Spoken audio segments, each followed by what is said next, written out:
Hi, my name is Cruz. I'm 17 years old. I live in Flushing, New York, and I also have Leber's congenital amaurosis. First, I'd just like to say thank you to Bold Blind Beauty for letting me tell my story, and I really hope that whoever sees this can take something out of it. Leber's is a genetic disorder that affects the retina. Some side effects include photophobia, color blindness, nearsightedness, and also loss of depth perception. For anyone who isn't sure what photophobia is, it is extreme light sensitivity. Everyone with Leber's is affected differently, and their vision loss ranges, of course, by person to person. For me, I'm really nearsighted, I'm colorblind, and I'm also really light sensitive.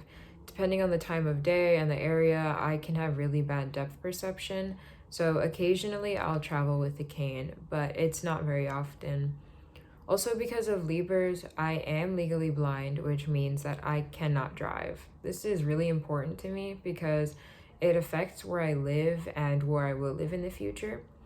Since I can't drive, I need to live in a very accessible place, and I think it's one of the reasons why I'm so grateful that I've lived in New York City for most of my life. New York is really accessible for people who are visually impaired. We have the subways and we have the buses, and we also have special cab services called Accessoride. So in terms of independence, that's something I don't really worry about. It is something I worry about for my future though, because when it comes to thinking about where I want to live, I really have to take into consideration if that place is going to be accessible for me or not. Currently, I'm a high school senior, and in September, I'll be starting at NYU as a dramatic writing major. It honestly took me a while to figure out what it was I wanted to major in, and even right now, I'm not 100% sure I want to do this specific major. Since I was little, I loved the arts, whether it was music or writing or performing, I loved it. But because of my vision, it was always a question of whether I could or couldn't do certain things as a career. At the start of high school, I wanted to be an animator, and then I switched to a graphic designer, and then I went back to an animator, and then I thought about the music major, and then I went to writing, and so on and so forth until pretty close to the application deadline, I decided to go for dramatic writing. The reason for this was because despite my confusion of what I wanted to major in, one thing I knew for sure was that I wanted to tell stories. I always wanted to tell stories to people. I wanted to share my creations. I wanted to bring them to life. I just never knew how. Well, for a bit, I even thought about creating video games, but I just wasn't sure how. Due to my vision, I was also worried that an art-heavy major would just be out of my reach. Again, I'm very nearsighted, so seeing things on paper can be kind of straining on my eyes. When I thought about writing, it was a lot easier to be able to write, and I don't want to say that as in I'm just not taking a challenge, but I know my physical limits, and an art major would be a bit pushing my physical limits of what I could actually do. And since I really loved writing and I really loved telling stories, I thought, why not? It's a perfect compromise. It's something that I visually could handle and something that would still mean I could learn how to tell people stories. That, and maybe one day, just one day, I might even write a script for a game. So that's something. Growing up with a mother who was legally blind and going to a school for the visually impaired, I was really surrounded with a lot of support. I think at a young age, I was able to come to the understanding that I was different from other people and that was okay. A lot of my classmates, since they were legally blind as well, were able to support me too. And I think having those students around me was really helpful as a young kid because I got to see people just like me. Since vision loss is a range for different people, I also got to understand different people's situations that were not the same as mine.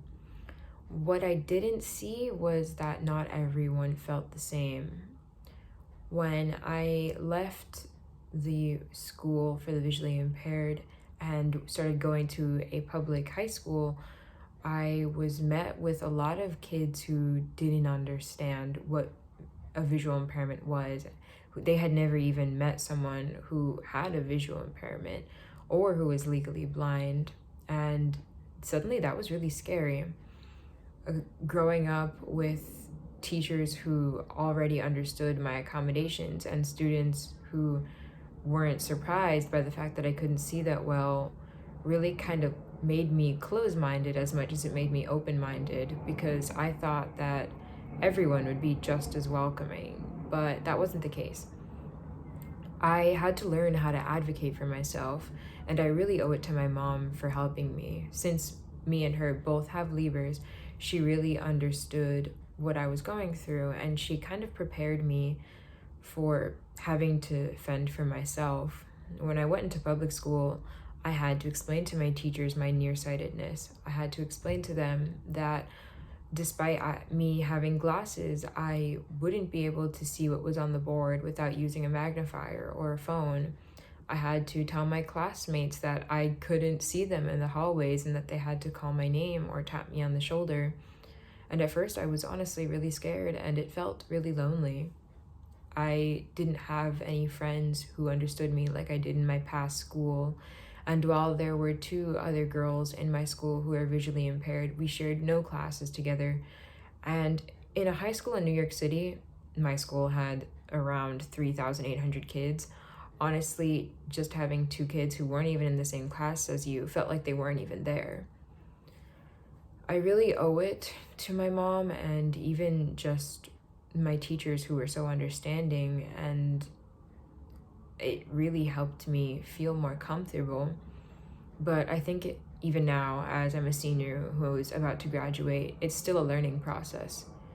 In college, I'm still going to have to come to terms with the fact that I'm going to have to explain my vision to people again and again and again, and that it's okay that I'm different from the rest of my peers and the rest of my friends.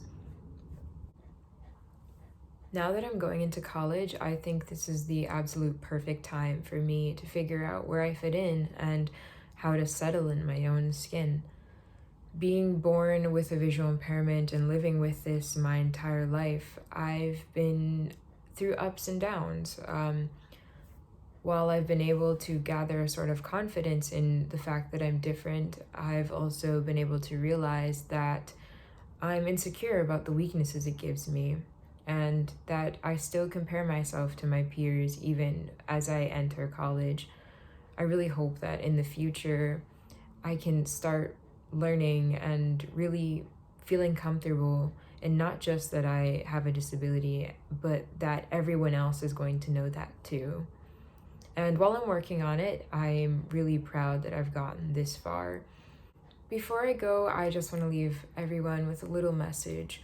Whether you are disabled or not, whether you are legally blind or not, I just want you to know that beauty is not just about whether you fit in or not. It's not just about the outside. If you're different, that's beautiful too. And remember that. Take pride in that, because it's okay to be different. And while it's going to be scary and it's going to be challenging, you are also beautiful for being different. Thank you again for everyone who took the time to listen, and I really appreciate Bold Blind Beauty for letting me tell my story.